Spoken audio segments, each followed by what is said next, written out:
Na kuungana kwamba klabu ya volleyball ya kinadada ilianza rasmi hapo jana nchini Nigeria katika jiji la Abuja. Na baada ya mchuano wa hapo jana kati ya klabu ya wenyeji ya Nigeria Customs dhidi ya Mayo Kane Evolution ya Cameroon, machi yote yatakuwa kwa vilabu vya Kenya, ambapo Kenya itawakilishwa na wanabenki KCB na Pipeline katika michuano hiyo ya volleyball ya kinadada, mashindano ambayo yaling'oananga rasmi hapo jana. Kwa hivyo Kenya inawakilishwa na KCB na Kenya Pipeline.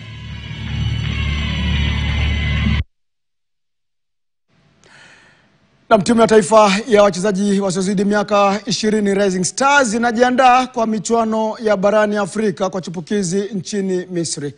Katika mchuano wao wa kupimana nguvu walitoka sare ya 1-1 na Kariobangi Sharks, huku Hassan Beja akicheka na wavu kwa timu hiyo ya Salim Babu. Na mtusikie basi kocha huyu